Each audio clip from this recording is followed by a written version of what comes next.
Things to do in Ark Survival Evolved.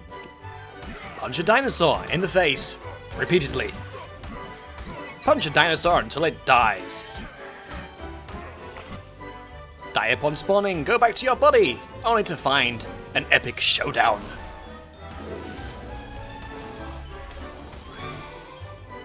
Find out who wins and then panic and run away. Shit!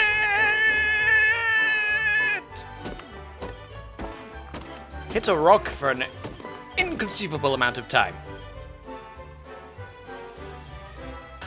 Punch a dodo in its stupid goddamn face. Do a shit.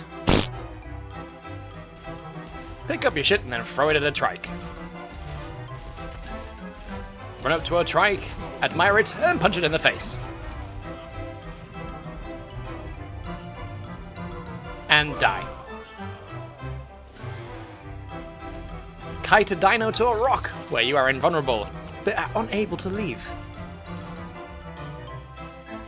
Build your first pretty crappy but decent base.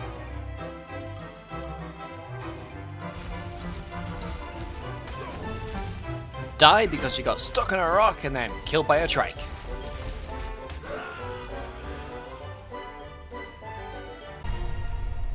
Ark Survival Evolved. Okay, silly intros aside, welcome to the video, guys. This is Ark Survival Evolved, which has finally come out of early access. And to be fair, it's not been in early access all that long, really, compared to some games, which I won't mention. Daisy. Anyway, oh, a bit of bad cough I've picked up there. But anyway, the developers said I could get a key to give away if I do a review of the game. Now it's achieved full release, so here we go. Now, I don't tend to do a lot of reviews on the channel, especially when it comes to games, because I think gaming is quite subjective, and unless a game is objectively bad, or objectively really good for some particular reason, I think most of it comes down to individual tastes. Like, if you really hate survival games, you're not gonna like Ark Survival Evolved, obviously. The same way if you don't like racing games, you're not gonna like Forza Motorsport, for example. So with that in mind, let's clear up a few things before we begin. And that is obviously, I can't be impartial, I guess, because I am a big fan of Ark. And in the interest of disclosure, I bought the game myself way back day one of early access. So I've been there, guys. I've been there since the very beginning, when the game was obviously at its worst. It wasn't a fantastic launch. Early access games very rarely are very good upon launch. But I've been there. I've also been a server owner, a server admin. There's pretty much nothing I don't know about the game, nothing I haven't seen or done myself. So I feel as though I'm in a good position to be able to say a little something about the game. Now, of course, first and foremost, it's a survival game. So you have all the staples, like spawning in somewhere, not knowing who you are or what you're doing, learning things as you go. Obviously, all the crafting is there, the leveling up is there. The thing that kind of makes Ark unique to everything else, of course, is the dinosaurs, which can be tamed. Most of them have unique attributes that are meaningful, like resource gathering, or just for protection. But some of them have very specific special abilities, like some will gather certain resources way better than you can, even with some of the best tools, and of course, using them is free and renewable, as it were, so you don't waste crafting numerous pickaxes to hit a rock when you can get a dino that's particularly attuned to doing that. And speaking of the dinosaurs, there is an absolute ton of the things. Even if you disregard anything that's been made on the huge amount of stuff that is on the community modding scene, even if you ignore all the extra dinos from that, there is still a lot of dinosaurs in Ark Survival Evolved. At the time of this recording, at least, there is 156 creatures. Not all of them are dinosaurs, some of them are other random animals, but 151 of them have been released so far, with 5 yet to be released at this point in time. And in that mix, you have herbivores, carnivores, and obviously omnivores as well. That's ignoring any of the other more magical creatures, shall we say, like rock golems and stuff, which they're just listed as unknown what they eat. I mean, maybe they eat rocks. It's probably what they eat, right? Probably eat rocks. So you have everything from land creatures to sea creatures to sky creatures, and while there is a big focus on realism when it comes to most of the creatures, obviously some of them do get quite exotic, like you have things like yetis and dragons, some kind of mythical creatures it'll add in there, like unicorns. So it's realistic, but to a point where they know they can have a little bit of fun with it. They often have events like Halloween and Christmas where you'll get things like the Dodo Rex or the Zombie Dodo, things like that. Just adds a little bit of fun and makes events something extra to do.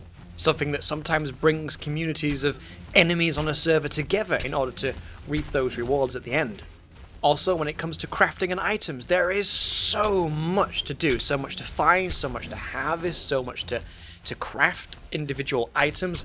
There is a lot to do. Again, even if you ignore the vast amount of stuff that's on the workshop, from the crazy to the slight tweaks to what's already in the game, there is so much to do. It's unreal. And speaking of which, some of the mods are absolutely fantastic. Things like the glass and metal mod that allows you to build some really unique looking bases with like one-way windows and such. Fancier desks that are made of glass on the surface and the sides. And probably my most favourite, which is the castle mod, which you can, well, obviously, build really big castles and elaborate things. The single player for the game is there. You can do everything on your own, waste hours upon hours doing stuff on your own.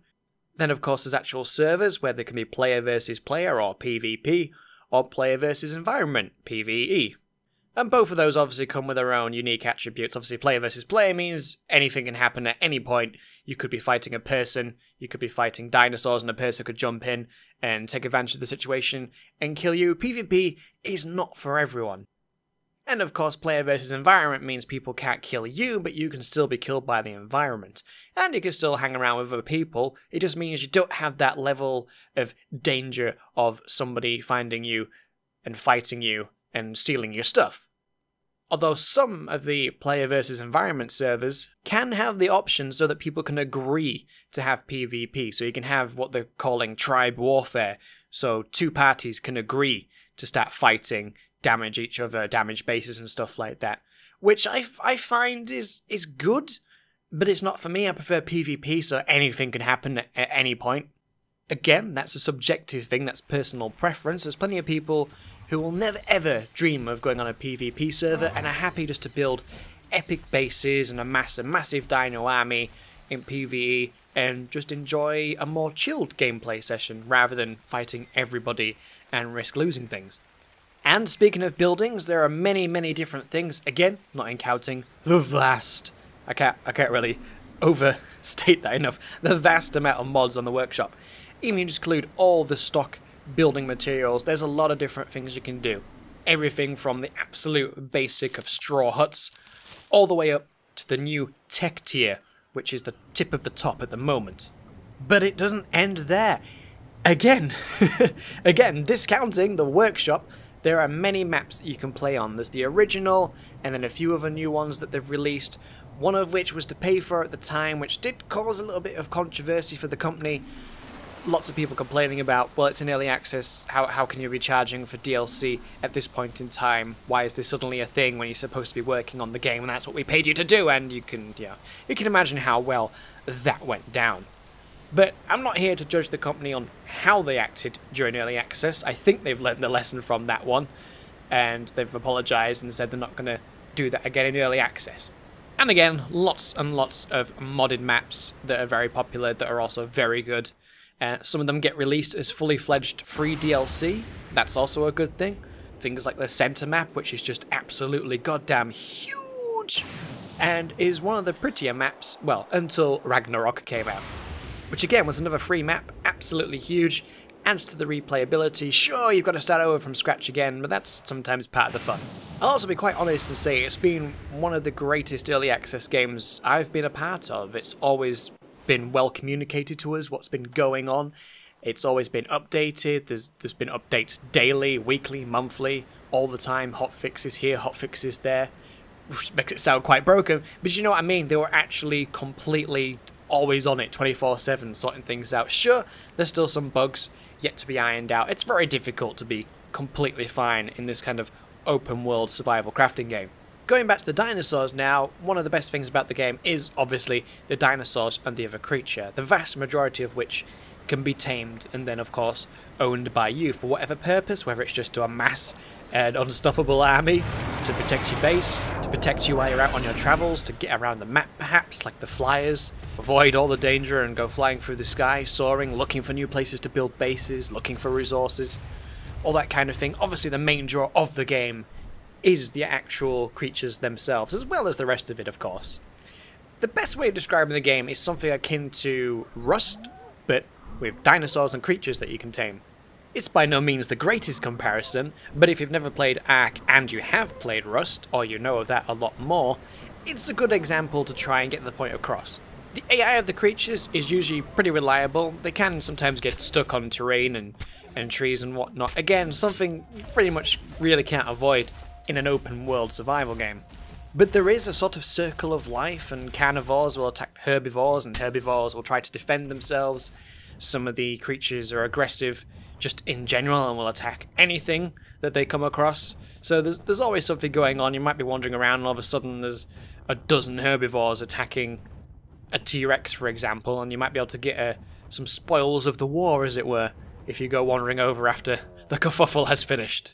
And of course, last but not least, Endgame. These kind of things, these open world survival crafting games, they don't really have anything, quote unquote, to do once you get to the top tier, once you become the alpha of the server, and all there is to do really is to constantly engage in PvP, or again, if you're on a PvE server, just chill out.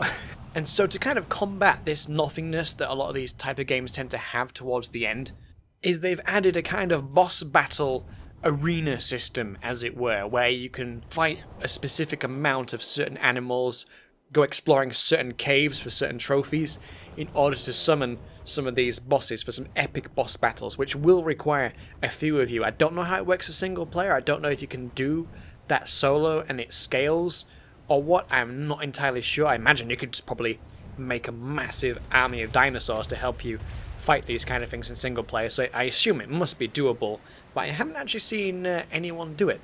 So even when you've maxed out everything that's feasibly possible, there's something else to do once you've got to that point.